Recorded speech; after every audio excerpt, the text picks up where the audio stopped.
Alright, listeners, welcome back again. This time around in this lesson, we want to look at figures of sound in the poem Readers of the Treasure Trove. The rhythmic flow is excellently worked into Readers of the Treasure Trove by Professor Osomu, with the cases of heroic couplets, heroic triplets, and alternate rhyme schemes. So, rhythmic flow is equally demonstrated as the cases of alliteration, assonance, and parallelism as we have them in the poem. So let's get going and see what they are or the examples we have in the poem itself. Okay, alliteration. Let's look at the instance of end rhyme scheme as we have it in the poem. The end rhyme scheme pattern is used and can be seen in lines 1 to 3, where we have heroic triplets.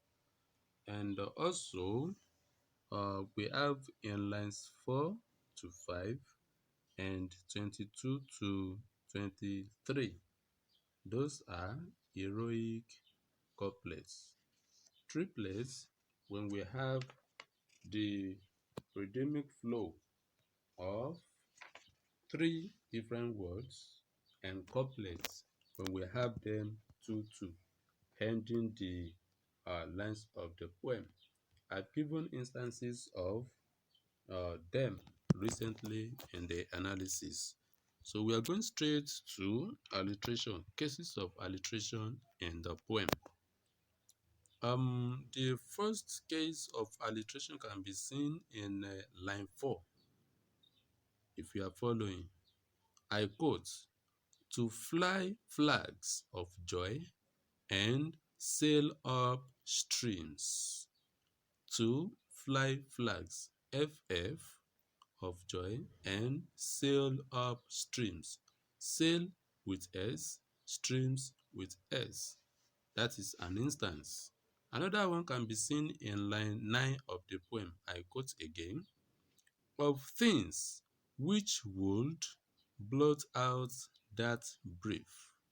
Which would, WW. Another instance of alliteration. In line 11 as well, I quote, "No, rob you of your life, rage is chief." Rob you of your life, rage is chief.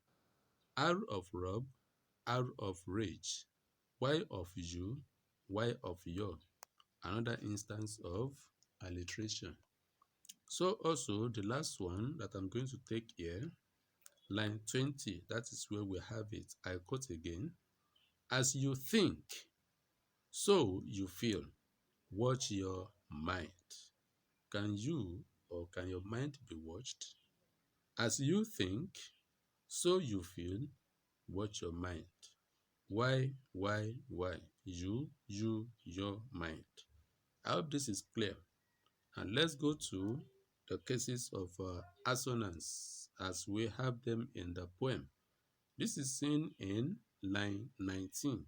I quote again, "There are either snakes, deviants, no nuns." Either, ha, they begin with vowel sounds, and that is assonance. Another instance is in line 22. I quote, "I'll fling roses wherever I birth." I with I'll fling, I with I birth. That is another instance of assonance as can be seen in the poem. So the two cases, you can read further to figure out some others in the poem. That is why we are here.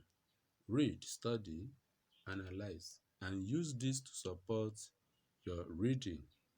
The last one that we have there is a case of parallelism, and here we have it in line 5. I quote, "Powered by the breeze of love, your course.